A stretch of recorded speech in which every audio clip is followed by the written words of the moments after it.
menzalimi orang lain. Jadi hadis yang sedang kita bahas ini berkaitan dengan kezaliman khusus, yaitu kezaliman berbuat zalim kepada orang lain. Tentunya menzalimi diri sendiri juga syirik atau maksiat juga berbahaya, berbuat zalim kepada orang lain ya.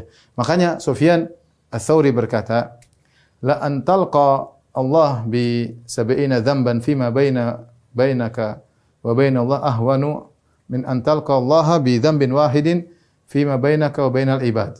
Kata Sufyan Ats-Tsauri, engkau bertemu dengan Allah dengan 70 dosa antara engkau dengan Allah, ya, selain kesyirikan tentunya, ya, lebih ringan daripada engkau bertemu dengan Allah dengan bawa satu dosa berkaitan dengan orang lain. Seperti di sini kata Sufyan Ats-Tsauri, engkau bertemu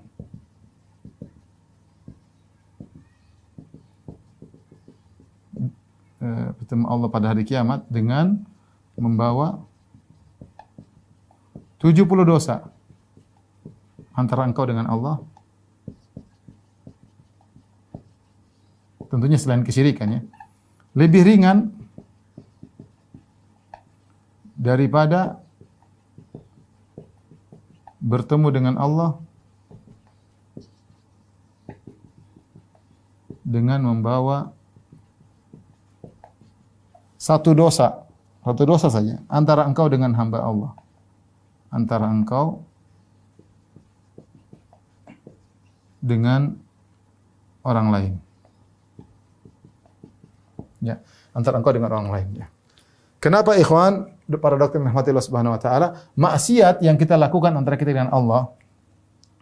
Jadi 70 dosa ini, maksiat antara kita dengan Allah, ini hukum asalnya Allah Maha Pengampun. Hukum asal Allah Maha Pengampun. Maha Pengampun. Tetapi ini antara engkau dengan orang lain ini dosa menzalimi orang lain, hukum asal orang lain tersebut akan menuntutmu pada hari kiamat. Ini perkara yang sangat mengerikan. Bahkan tidak usah jauh-jauh ya, bahkan yang menuntut Anda bisa jadi adalah orang terdekat Anda. Bisa jadi istri, bisa jadi anak-anak, bisa jadi orang tua, bisa jadi tetangga, bisa jadi saudara. Makanya Allah berfirman dalam Al-Qur'an, fa idza ja'ati sakhatat kallati sangkakala yauma yafirul mar'u min akhi, seorang akan lari dari saudaranya, wa ummihi wa abi, dia akan lari dari bapaknya, dari ibunya, wa sahibatihi wa bani, dia akan lari dari istrinya, dia akan meninggalkan anak-anaknya. Sebagian ahli tafsir mengatakan kenapa dia tidak ingin dituntut? Karena selama di dunia ada hak istri yang tidak dia tunaikan dan itu kezaliman. Ya, kezaliman itu kembali kepada tidak meletakkan sesuatu pada tempatnya. Di antaranya dia tidak menunaikan hak orang lain. Ya, kezaliman ya di antaranya adalah kembali kepada dua hal. Ya, tidak menunaikan hak orang lain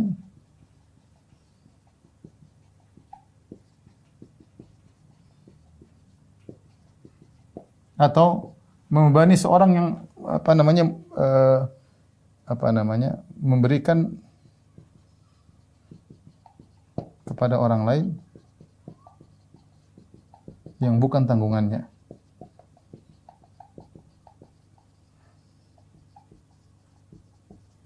Seperti menuduhnya dan yang lainnya. Ini kezaliman kembali kepada dua hal ini. Ya, bisa jadi seorang ketika di akhirat dia lari dari istrinya, takut istrinya nuntut sama dia, anaknya, mungkin dia kurang diperhatikan selama di dunia, dia zalim sama anaknya, ya. Atau lari dari orang tuanya tidak ditunaikan haknya, banyak hal ya. Inilah kezaliman berkaitan dengan jiwa, harta dan harga diri. Makanya dalam ketika Rasulullah SAW di Haji Wada, Rasulullah SAW berkata, "Inna dima'akum wa amwalakum wa a'radakum haramun 'alaikum." Sungguhnya jiwa kalian, harta kalian dan harga diri kalian haram atas kalian. Jangan kalian jatuhkan, jangan kalian melukai jiwa orang lain, jangan kalian mengambil harta orang lain, jangan kalian menjatuhkan harga diri orang lain. Jangan ya. Sampai kata para ulama, hati-hati masalah harta orang lain. Jangan kalian gunakan harta yang bukan milik kalian. Saya para ulama menyebutkan ketika kalian di masjid, jangan kalian pakai sendal orang untuk kemudian berwudu. Karena ini mengganggu sendal orang. Kalian pakai tanpa izin, kemudian kalian basahkan sendal tersebut. Orang keluar dari masjid akan terganggu, sendalnya basah, sendal kulit lagi dipakai orang diam-diam. Dia tidak membasahi di sendalnya, dia basahkan sendal orang lain. Tidak boleh ya. Ketika ada Rasulullah mengatakan orang yang bersumpah palsu untuk mengambil harta orang lain, maka dia akan masuk neraka. Maka seorang berkata, "Ya Rasulullah, wa in kana qadiban min araq. Bagaimana kalau dia bersumpah palsu hanya untuk mendapatkan satu siwak? Kata Rasulullah SAW, wa in kana qadiban min araq, meskipun hanya satu siwak, dia mendolimi orang lain untuk mengambil satu siwak dari orang lain, satu siwak 1 real, maka dia telah memasukkan dirinya dalam neraka jahanam. Maka seorang berusaha tidak mendolimi orang lain. Ya, ketika ada seorang menulis surat kepada Ibnu Umar, wahai Ibnu Umar, ajarkanlah kepadaku ilmu seluruhnya. Kata dia, ilmu katsir, ilmu kau suruh aku ngajarin kau ilmu. Ilmu itu luas banget. Saya mau ajarin apa? Ilmu luas banget. Ilmu agama ini luas banget. Tetapi, lakin ini istata'ta, jika kau mampu, antalqallah, kau bertemu dengan Allah. Khafifadh dhahr, khamisal batan, ya, kafal lisan. Kalau kau mampu bertemu dengan Allah dalam kondisi khamisal batan, kau tidak makan harta haram, harta orang lain kau makan, dan kau khafifadh dhahr, kau tidak menanggung beban orang lain, ada hak orang lain belum kau tunaikan, jangan sampai. Kafal lisan, kau jaga lisanmu tidak melukai harga diri orang lain, maka lakukanlah. Itu kesimpulan daripada ilmu. Kita dibelajar ini supaya kita tidak berbuat zalim. Jangan kita menzalimi seorang pun, jangan kita menjatuhkan harga diri orang lain, jangan kita mengambil harta orang lain. Ya, jangan kita membebani orang lain dibuat di luar daripada tanggungannya, jangan kita menuduh orang lain dengan sembarang tuduhan, jangan kita berbuat zalim. Khafifadh dhahr, punggung ringan, tidak memikul hak orang lain. Makanya kata Imam Syafi'i rahimahullahu taala, bi'sa zat ilal ma'at al-udwanu alal ibad. Seburuk-buruk bekal bertemu dengan hari kiamat adalah berbuat zalim kepada orang lain. Ya akhi, saya katakan tadi, hukum asal kalau kita berbuat zalim sama orang lain, dia akan nuntut. Yang nuntut Anda bukan jadi orang lain, ya, ibu Anda sendiri nuntut Anda. Dia sendiri ingin selamat. Bisa jadi bapak Anda nuntut sama Anda. Dia juga ingin selamat. Anak Anda, istri Anda bisa nuntut sama Anda. Tapi kalau Allah, hukum asalnya Allah Maha Pengampun. Kita minta ampun lebih ringan. Makanya Sufyan Ats-Tsauri dengan fikihnya berkata, lebih baik kau bertemu dengan Allah dengan 70 dosa antara engkau dengan Allah daripada 1 dosa tapi kau menzalimi orang lain. Makanya Nabi SAW bersabda, bagaimana aturan di hari akhirat? Kata Nabi SAW, man kanat indahu madlamatun li akhihi falyatahallahu minhu al-yawm qabla an la yakuna dinar wala dirham. Barang siapa yang punya kezaliman kepada orang lain berkaitan dengan harta atau jiwa atau harga diri, ya, pernah menghina dia, pernah merendahkan dia, pernah mengejek dia, pernah menuduhnya tidak-tidak, hati-hati. Betapa banyak sekarang di zaman medsos tuduhan sana sini, sembarang orang ngawur, nuduh sana, nuduh sini. Wow, ngeri deh. Dikira semuanya kemudian di-delete begitu saja. Malaikat sudah catat. Mau di-delete, mau di-update, sudah tercatat, sudah terlanjur tersebar. Ya, ada yang cuek-cuek saja, ada yang takut kepada Allah. Falyatahalal minhul yawm, hendaknya dia minta dihalalkan hari ini. Qabla alla yakuna dinar wala dirham. Sebelum datang hari tidak bermanfaat dinar dan dirham.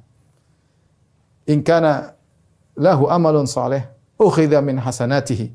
Kalau dia punya amal soleh, maka dia harus bayar kezalimannya dengan amal soleh tersebut. Diambil pahala-pahalanya, diberikan kepada orang yang dia zalimi tersebut. Kalau ternyata pahala dia sudah habis, maka dosa-dosa orang yang dia zalimi akan dipikulkan kepada dia. Dan ini perkara yang sangat mengerikan. Ya. Mumpung kita masih hidup, kita ingat siapa yang pernah kita zalimi. Minta maaf sama dia. Tidak usah kita ego-egoan, sombong-sombongan. Problem. Kalau kita meninggal atau dia meninggal lebih dahulu belum sempat kita minta maaf, kita meninggal terlebih dahulu belum sempat sama dia, atau dia meninggal terlebih dahulu sebelum minta maaf kepada dia. Subhanallah, saya mengenal, sekedar cerita aja, saya mengenal ada seorang wanita dizalimi oleh wanita yang lain. Kata-kata yang dituduh-tuduhan, sampai rumah tangga wanita ini rusak gara-gara wanita tersebut. Karena suami wanita ini percaya kepada wanita tadi, karena kelihatannya dia soleha, berjilbab dan yang lain, sehingga informasi ditelan mentah-mentah sampai akhirnya rumah tangganya rusak. Dan akhirnya kembali lagi. Berjalan dengan bertahun-tahun, ya, wanita ini dia cuek aja, dia tidak dendam sama wanita tersebut, bahkan dia baik sama anak-anak wanita yang menzalimi dia. Sampai akhirnya entah berapa tahun kemudian, 10 tahun kemudian, belasan tahun kemudian, ini wanita mau meninggal dunia yang menzalimi dia. Mungkin dia berpikir, mungkin dia merasa bersalah. Akhirnya wanita yang menzalimi wanita pertama ini ketika mau meninggal nelpon kepada sang wanita. Dia mengatakan, wahai fulana, saya punya salah sama kamu, saya minta maaf. Sakaratul maut, saya minta maaf. Maka wanita ini bertanya kepada suaminya, karena dosa tersebut berkaitan dengan dia dan suaminya. Kata suaminya, maafkan. Kemudian dia mengatakan, saya maafkan wahai fulana. Beberapa saat kemudian dia meninggal dunia. Subhanallah, kalau kita diberi taufik, bisa minta maaf atas orang yang kita pernah zalimi sebelum kita meninggal dunia, itu yang terbaik. Karena masalahnya nanti panjang di akhirat. Makanya Allah mengatakan, fala tadzalamu, Janganlah kalian saling menzalimi di antara kalian. Kalau kita bisa hidup tanpa menyakiti orang lain, tanpa menuduh orang lain, tanpa makan harta orang yang haram, tanpa memukul orang lain, tanpa menyebabkan kematian orang lain, tanpa menyebabkan terlukanya orang lain, lakukanlah. Itulah kesimpulan ilmu yang disimpulkan oleh Ibnu Umar radhiyallahu taala anhu.